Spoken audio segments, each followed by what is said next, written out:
कैसे हो चैंपियंस। इस क्लास में बात करते हैं बीएससी सिक्स सेमेस्टर मैथ के पहले पेपर के मोस्ट इंपॉर्टेंट एमसीक्यू क्वेश्चन के बारे में। ठीक है, तो कानपुर यूनिवर्सिटी के अंदर जो 2 तारीख को एग्ज़ाम हो रहे हैं उसी के ऊपर हम ये इंपॉर्टेंट क्वेश्चन की बात कर रहे हैं। चलिए स्टार्ट करते हैं। पेपर का नाम क्या होता है? Matrix spaces and complex analysis. ठीक है, ये पहला मैराथन क्लास है। मे बी इसके बाद हम और भी क्लास लेंगे।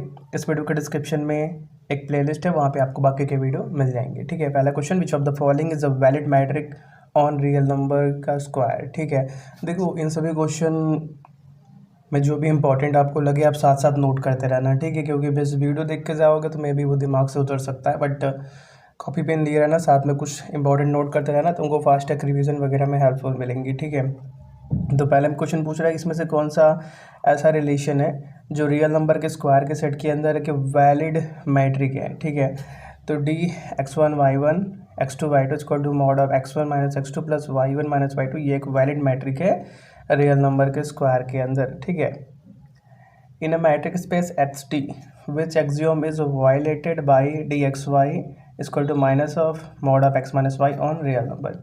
किसी एक मैट्रिक स्पेस HD के अंदर इनमें से कौन सा एक्सियोम वायलेटेड है dxy equal to minus mod of x minus y के वजह से? तो नॉन निगेटिविटी का एक्सियोम वायलेट है। ठीक है, इस वीडियो के डिस्क्रिप्शन में अलग अलग यूनिवर्सिटीज़ के भी पेपर हम ऐड कर देंगे, आप उनको भी देख सकते हो। सभी यूनिवर्सिटी का सिलेबस सेम होता है। ठीक है, तुमको किसी भी यूनिवर्सिटी का पेपर मिले तो उसको ऑब्जर्व कर लेना, तुम्हारी प्रैक्टिस बेटर होगी। ठीक है, तो आई थिंक CCSU का और भी बहुत सारी यूनिवर्सिटी जिनका भी पेपर मैंने सॉल्व कराया होगा, जिनके भी इंपॉर्टेंट क्वेश्चन के क्लास लिए होंगे, सभी इस वीडियो के डिस्क्रिप्शन में ऐड कर देंगे। ठीक है, जितना आप देख सको वो आपके ऊपर है। ठीक है, let X equal to set of ABC with discrete metric the open ball B A,1 is A,1 क्या होगा? A सेट के बराबर होगा। A sequence reaction in a metric space is Cauchy. कोई सीक्वेंस रिएक्शन है मैट्रिक स्पेस के अंदर, वो कॉची सीक्वेंस कब होगा? जब हमारे पास for every epsilon greater than 0 there exist a natural number such that D xn xm less than epsilon for all nm greater than capital N। The matric space Q mod dot है, वो मतलब multiplication की बात कर रहा है, और rational number with usual metric is, ठीक है, वो क्या होगा? नॉट कंप्लीट होगा। एवरी कॉम्पैक्ट मैट्रिक स्पेसिस, हर कॉम्पैक्ट मैट्रिक स्पेस क्या होता है? कंप्लीट और टोटली बाउंडेड होता है। Which of the following is a open set on in real number with usual metric. इनमें से कौन सा एक सेट है, ओपन सेट है रियल नंबर के अंदर यूजुअल मैट्रिक के साथ? तो 0 1 ये एक ओपन सेट है रियल नंबर के साथ। द सेट ऑफ और interior point of A is called. किसी सेट के सभी इंटीरियर पॉइंट को क्या बोलते हैं हम? इंटीरियर्स ऑफ ए बोलते हैं। The boundary of A set is defined, किसी भी सेट की बाउंड्री को कैसे हम डिफाइन करते हैं? A bar minus A naught से डिफाइन करते हैं। Which of the following statement is false, में से कौन सा स्टेटमेंट फॉल्स है? तो every complete metric space is compact, ये एक फॉल्स स्टेटमेंट है। ठीक है, ये जरूरी नहीं है हमेशा। The derived set A dash of set A consist, कोई भी एक ए सेट है उससे हमने एक ए बार डिराइव सेट बना दिया, तो उसमें क्या हो सकता है? तो उसके अंदर all limit points of A के सभी लिमिट पॉइंट्स हो सकते हैं। The set A is close defend only if, कोई सेट ए है वो किस सिचुएशन में क्लोज होगा? तो जब ए बार सबसेट या इक्वल टू ए के बराबर होगा तभी वो क्लोज होगा। In a metric space the empty set five and the whole space यक्स आर, कोई भी मैट्रिक स्पेस के अंदर जो एम्प्टी सेट फाइव है और होल सेट स्पेस यक्स है वो क्या होंगे? ओपन और क्लोज्ड दोनों होंगे, जिसको हम क्लोपेन बोलते हैं, क्लोज एंड ओपन दोनों। ठीक है, Cantor's intersection theorem required the set Fn to satisfy which condition for the intersection to be singleton. Cantor intersection theorem किस सेट के लिए, किसी भी सेट Fn के लिए कौन सा कंडीशन सेटिस्फाई करेगा इसके इंटरसेक्शन को सिंगलटन होने के लिए? ठीक है, सिंगलटन मतलब जिसके अंदर सिर्फ एक ही एलिमेंट हो, तो जब डैम ऑफ Fn अप्रोच करेगा 0 को तब ये सेटिस्फाई करेगा। अब metric X is totally bounded if, कोई भी मैट्रिक X है वो टोटली बाउंडेड कब होगा? जब हमारे पास for every epsilon greater than 0 X can be covered by finitely many balls of radius epsilon, तब वो मैट्रिक स्पेस क्या होगा? टोटली बाउंडेड होगा। If XD is a matrix space and A is subset equal to X, the subspace matrix on A is, कोई भी X, D matric space है और A दे रखा है कि वो X का सबसेट या उसके बराबर है, तो उस सिचुएशन में ए का मैट्रिक सब स्पेस क्या होगा, तो वो the restriction of D to A cross A होगा। A mapping F such that x to y between metric spaces is an isometry if कोई भी मैपिंग है F such that x से y की मतलब x डोमेन है, y उसका वो डोमेन है, कोई भी मैट्रिक स्पेस के अंदर, वो आइसोमेट्री कब होगा? आइसोमेट्री कब होगा? जब हमारे पास D Y F X F Y equal to D X F Y for all X Y belongs to X के बराबर होगा, तब वो आइसोमेट्री होगा। The closure A bar of a set A equals कोई क्लोजर ए बार है किसी set ए का, किसके बराबर होगा? तो वो ए यूनियन ए बार के बराबर होगा। विच of the following correctly describe neighbourhood of a point x in a metric space capital x. इनमें से कौन सा कंडीशन बोला है, कौन सा स्टेटमेंट करेक्टली बताता है किसी भी नेबरहुड ऑफ अ पॉइंट किसी एक मैट्रिक स्पेस एक्स के अंदर? तो set containing all open ball centred at X, ये करेक्टली स्टेटमेंट है एक। कोई फंक्शन एफ एक्स से वाई डिफाइंड है, is continuous and F is closed in Y, then कोई फंक्शन एक्स से वाई कंटिन्यूअस है और एफ वाई के अंदर क्लोज्ड भी है, तो उस सिचुएशन में क्या होगा? F inverse F is closed in X होगा। अब function F such that X to Y is uniformly continuous on capital X if for every epsilon greater than zero. कोई एक फंक्शन है एफ से एक्स से वाई डिफाइंड है, यो uniformly continuous है x के अंदर। अगर हम एप्सिलॉन ग्रेटर देन जीरो लेते हैं तो सिचुएशन में क्या होगा? There exist delta greater than zero depending on epsilon which such that D X Y less than delta goes to D F X F Y less than epsilon for all X Y. ठीक है, देखो ये matric space के statement तुमको याद करने ही पड़ेंगे क्योंकि पूरा तुमको थ्योरी ही मिलेगा इसके अंदर। तुमने बुक में पढ़ा ही होगा, कितने बोरियत लगता है इसको पढ़ने में, बट एग्ज़ाम तो पास करना ही है। ठीक है, every uniformly continuous function maps Cauchy sequence to, हर uniformly continuous function Cauchy sequence को किससे मैप करता है? कॉची सीक्वेंस से मैप करता है। अ कॉन्ट्रैक्शन मैपिंग प्रिंसिपल गारंटी, कोई भी कॉन्ट्रैक्शन मैपिंग प्रिंसिपल क्या गारंटी देता है? तो वो एग्जिस्टेंस और यूनिकनेस ऑफ फिक्स पॉइंट की गारंटी देता है। If function x to x is a contraction with the constant k and x star is the fixed point, then कोई भी फंक्शन डिफाइंड है x से x में, वो कॉन्ट्रैक्शन है किसी कांस्टेंट के साथ और x स्टार क्या है? कोई एक फिक्स पॉइंट है। उस सिचुएशन में क्या होगा? D X and x star less than equal to k के पावर यानी D X naught x star. A metric space is connected if and only, कोई भी मैट्रिक स्पेस कनेक्टेड कब होगा? जब हमारे पास द ओनली क्लोपेन मतलब closed open subset are phi and X, जब हमारे पास क्लोज ओपन सबसेट फाई और एक्स होंगे तभी उस सिचुएशन में मैट्रिक स्पेस क्या होगा? कनेक्टेड होगा।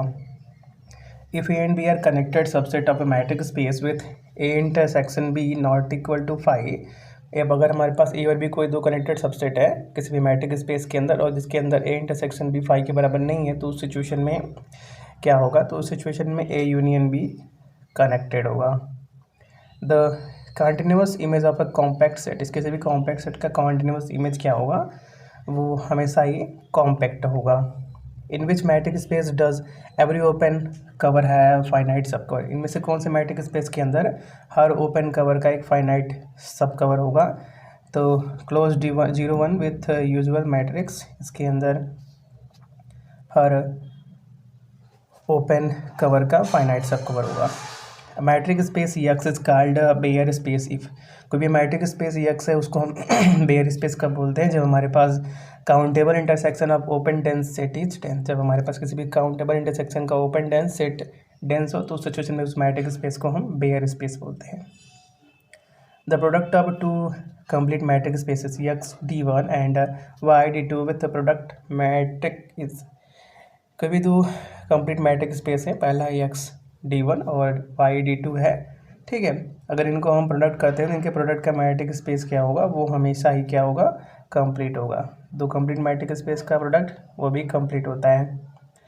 अब दो मैट्रिक स्पेस के 30 क्वेश्चन हमने देख लिए थे, अब देखते हैं हम कॉम्प्लेक्स एनालिसिस के। Matric space and complex analysis है ना, तो अब कॉम्प्लेक्स एनालिसिस के देख लेते हैं। अगर कोई फंक्शन डिफाइंड है F Z U plus I B के बराबर, ठीक है, वो एनालिटिक है और यू किसके बराबर है? एक्स स्क्वायर माइनस वाई के बराबर है, तब बी किसके बराबर होगा? ठीक है, तो आप क्या करोगे? कॉची रीमन इक्वेशन का इस्तेमाल करोगे।